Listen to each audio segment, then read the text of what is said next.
Which one of us hasn't exaggerated a few details? I may not have been completely honest about what I said I was doing at the weekend. In reality, I was right here, playing with my kids by the pool. But what I told people I was doing was riding the waves. On this awesome speedboat! Yeah! We're all guilty of exaggerating a few details. Like, I don't own this boat. But this tendency in all of us is something that people point to when they talk about Jesus and how people remembered it. Some will suggest that maybe the disciples exaggerated parts of the Jesus story. When we exaggerate or make up stories, certainly in my own life, it's generally to make ourselves look better.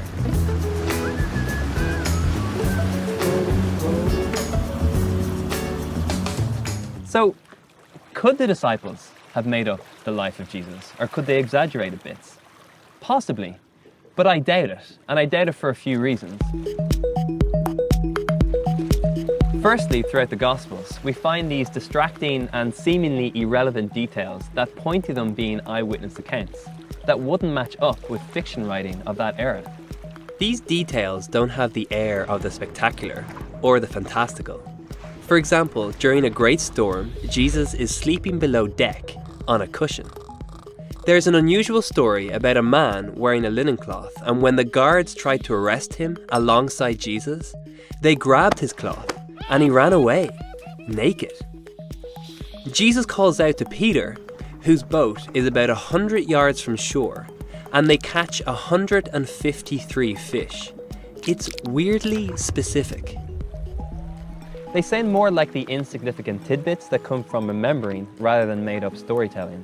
Today, when people are writing fiction, they add details like that to make the story sound more believable. But that type of writing didn't even occur until the 18th century.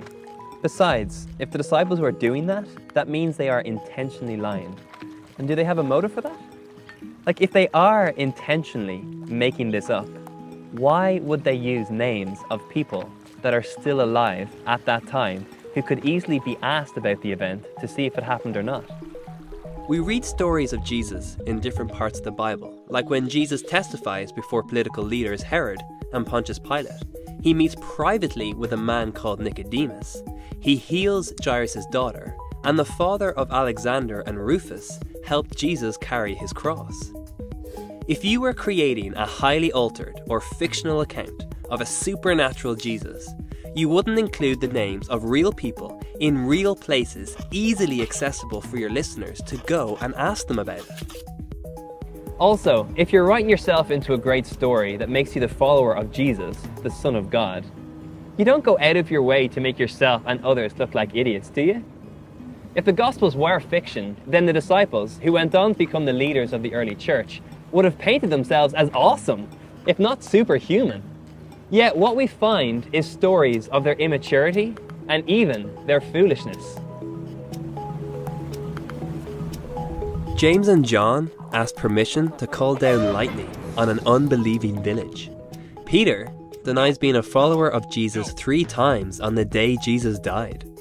On more than one occasion, Jesus has to stop the disciples fighting about which one of them is going to be the greatest. So if you're going to invent a story that will give you power, or make you the leader of a movement like Peter, you don't tell the story in a way that makes you look like you can't be trusted to use a pair of scissors without supervision. And speaking of the leader of the early church, the Gospels record this moment where Jesus calls Peter Satan. You know, God's arch enemy, the devil. You can be sure that if Jesus called me Satan to my face, I wouldn't be tweeting about it, but it's in there because presumably it actually happened. Finally, if you're making up a story about Jesus being the Son of God and walking among us, why would you emphasize his humanity? Why would you say that he grew tired and hungry?